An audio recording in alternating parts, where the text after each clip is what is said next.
katawan ng bayan, ang tunay na sandigan, mahirap o mayaman, wala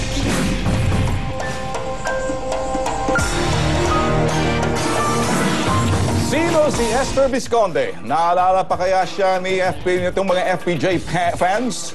Dati siyang leading lady ng hari ng pelikulang Pilipino na ngayon ay nangangailangan ng tulong. Ating damayan dito sa Sagot Kita Kapatid.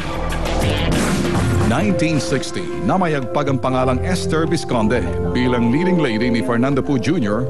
or FPJ. Nakilala siya dahil sa kanyang kagandahan at magandang hubog ng katawan. Nakitaan din ang potensyal sa larangan ng pag-arte, kaya naman nabigyan ng break sa industriya.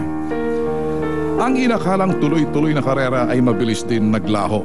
Abroad, may kumuha sa aking hapon para kumanta sa Japan. Hindi pang matagalan ang mundo ng showbiz, kaya naman nawala ng kinang ang karera ni Esther. Para maintriga, may magpapasikat sa akin pero iba naman ang kapalit, ika nga. Misyon ng T3 na matulungan si Esther makabawi sa kanyang kabuhayan. Kaya naman, Esther, etong sorpresa namin sa iyo. Mga paninda sa iyong sari-sari store para naman kahit papano may pagkakitaan ka. Maraming salamat sa T3, sa lahat ng staff, ang babait nyo, at natulungan nyo ako. Malaking tulong para sa akin. Sana maraming pa kayo matulungan katulad ko. Ayun, kita mo nga naman yan, ha? By 1960. Oo, leading lady FPJ. Talagang tao, ha? Kaya ikaw... ang ganda niyo nung bata pa, no? Pero maganda pa rin siya. Ano kayo tsura natin pag tumanda tayo? Ang hindi ko kupas ay yung ugali. Ayan. Sige, okay. Anyway, sa mga barumbado, dalawa lang kinahinatnan. Sementeryo o presinto? Yung in between, siyempre, ospital. Mga kapatid natin naligaw ang landas, napunta sa likod ng rehas, kumustahin natin sa Good Afternoon Presinto. Kasama po natin ang totoong kakos ng bayan, John Sabayton. Asang ka na?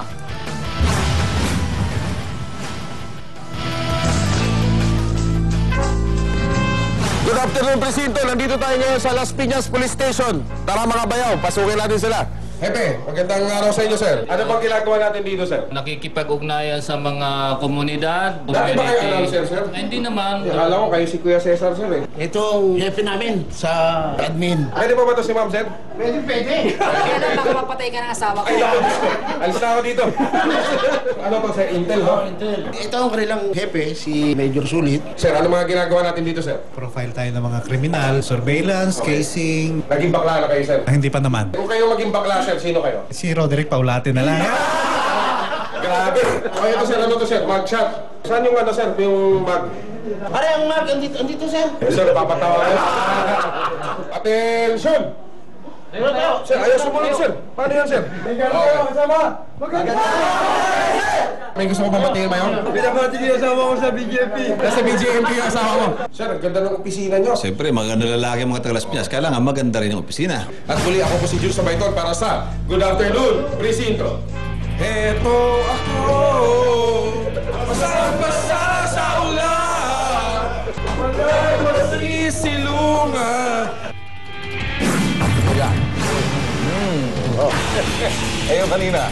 Ha? Tol, yung, wag mo nang, yung senyas pa. Yung senyas? Kasi maraming tatanong kung ano yung senyas.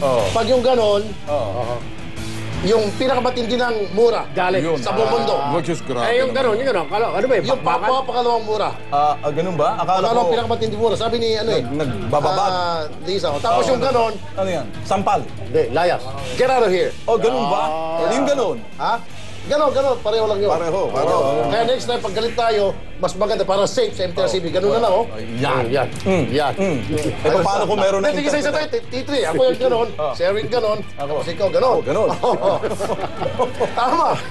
Sige. Para naman po sa mga nagnanais tumulong sa mga nasalanta ni Sendong, tumatanggap po ng donasyon ang Alagang Kapatid Foundation Incorporated.